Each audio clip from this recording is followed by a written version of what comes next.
印度阅兵、巴基斯坦阅兵，老外看懵了。印度，世界上人口第2大的国家，也是世界上影响力、重要性都非常高的一个国家。那么，印度那边的军队应该也很厉害吧？今天我们就来看一下这个事儿，我们来对比一下印度和巴基斯坦的军队，然后接下来当然还要判断一下哪里的军队最厉害。开始之前，当然要先问一下你们，在你们的印象中，印度的军队厉不厉害啊？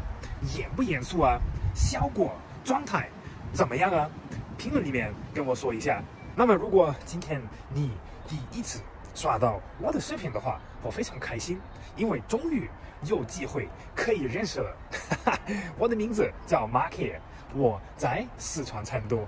今天的分享，我觉得很多中国和外国朋友们一样，都会觉得非常有意思。所以说，我觉得呢，咱们就抓紧时间，直接开始。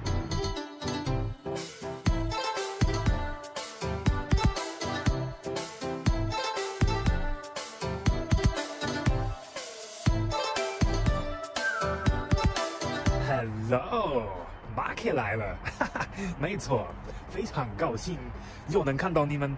马克现在在小区里面，就是我家楼下散一会儿步，因为今天有点冷，但是空气非常好，要好好的享受一下。今天上午，马克已经完成了今天的运动和健身的任务，然后中午的时候吃了一个非常美味的午饭，自己煎了牛排。然后还吃了红薯，西兰花，非常完美的一个午饭。现在我准备边喝我的咖啡边看一下，先看一下巴基斯坦那边的军队的一个情况的一个表现，来嘛！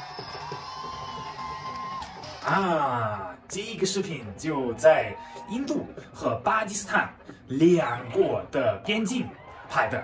我之前见过这个视频，我觉得非常有意思，因为这是一个他们那边好像是一个开放他们这个边境这个地方这个办公室的一个表演，有点像表演。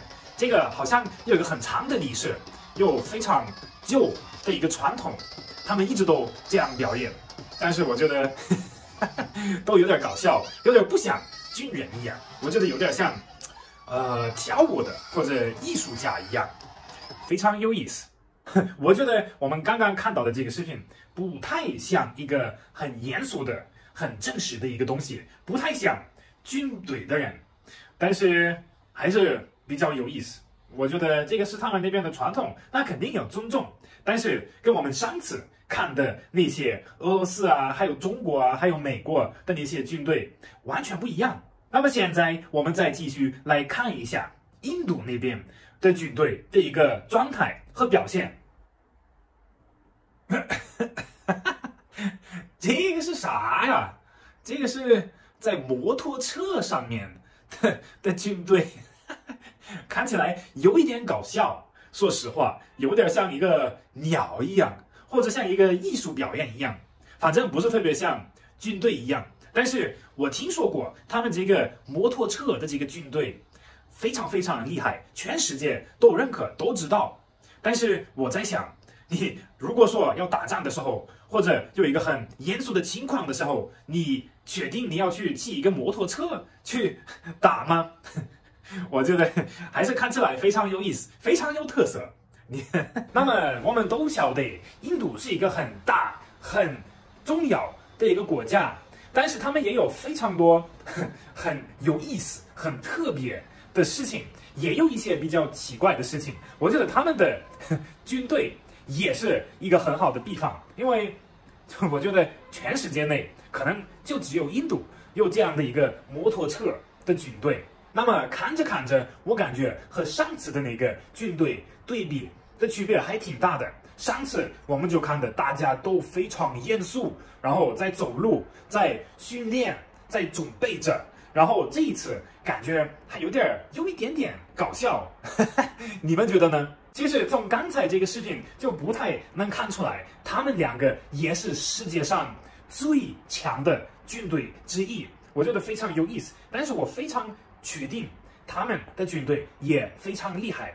毕竟我们刚刚看的印度是世界上第2大的一个军队，还有巴基斯坦也是世界上第5大的一个军队。现在 Marky 的视频中，基本上第1到第5名已经看过了，已经对比过了，我觉得非常有意思，现在就非常整齐。那么虽然说他们的那些习惯，他们的那些传统有一点点特别，但是我还是感觉他们的军队应该都非常厉害。那么当然 Marky 也想再次强调一下，我希望我们永远不会知道世界上哪一个军队是最厉害的，但是我还是非常好奇，我还是非常想问一下你们觉得今天看的这个印度的和巴基斯坦的军队哪一个比较厉害呢？还有就是跟上一次我们看的中国这边的军队，如果要对比的话，你们觉得哪一个表现得更好、更严肃一点呢？评论里面赶紧的给我说一下。今天的分享就只有这么多了，但是我还是感觉非常有意思，又学到了一些新的东西。如果你们也觉得一样，今天的视频拍得还可以，又学到了一些新的知识和东西，那就希望可以得到你们的点赞、你们的关注、你们的转发，谢谢喽！现在 Marky 说再见，我要去忙喽。然后我非常希望你们在下一期视频又过来看一下我要去哪里耍。